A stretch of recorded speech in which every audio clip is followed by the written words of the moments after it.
नमस्कार क्रिकेट प्रेमींनो, मी आहे सोमनाथ आणि तुम्ही पाहत आहात क्रिकेट मराठी। तर भारतीय क्रिकेट टीमसाठी एक मोठी बातमी समोर आली आहे। श्रीलंकेविरुद्धच्या मालिकेपूर्वी भारतीय संघाला दोन मोठे धक्के बसले आहेत। टीम इंडियाचे दोन महत्त्वाचे खेळाडू संघातून बाहेर झाले आहेत। यामध्ये स्टार वेगवान गोलंदाज जसप्रीत बुमराह आणि युवा फलंदाज साई सुदर्शन यांचा समावेश आहे। पण दोघेही बाहेर का झाले आणि त्यांच्या जागी कोणाला संधी मिळाली हे आपण जाणून घेऊयात। तर मित्रांनो, भारतीय संघासाठी सर्वात मोठा धक्का म्हणजे जसप्रीत बुमराहचा। भारतीय गोलंदाजीचा प्रमुख आधार असलेला बुमराह दुखापतीमुळे श्रीलंकेविरुद्धच्या कसोटी मालिकेत खेळणार नाही। बुमराहच्या अनुपस्थितीमुळे भारतीय गोलंदाजीसमोर मोठे आव्हान निर्माण झाले आहे। तर बुमराहच्या जागी आकिब नबी या खेळाडूला संघामध्ये स्थान भेटलेलं आहे।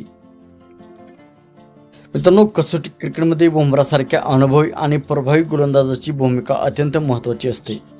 आता बुमराहच्या अनुपस्थितीत इतर वेगवान गोलंदाजावर अतिरिक्त जबाबदारी असणार आहे। दुसरी मोठी बातमी म्हणजे साई सुदर्शन देखील दुखापतीमुळे बाहेर झाला आहे। साई सुदर्शन हा भारतीय संघातील महत्त्वाचा युवा फलंदाज आहे।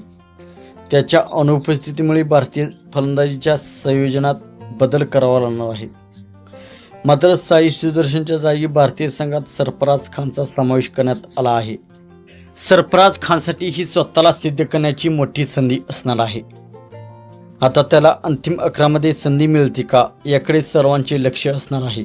तर मित्रांनो, हे दोन धक्के म्हणजे भारतीय टीमसाठी मोठे धक्के आहेत। तर मित्रांनो, तुमच्या मते बुमराहच्या अनुपस्थितीत भारताची गोलंदाजी कोण सांभाळणार आणि सरफराज खानला प्लेइंग 11 मध्ये संधी मिळायला हवी का?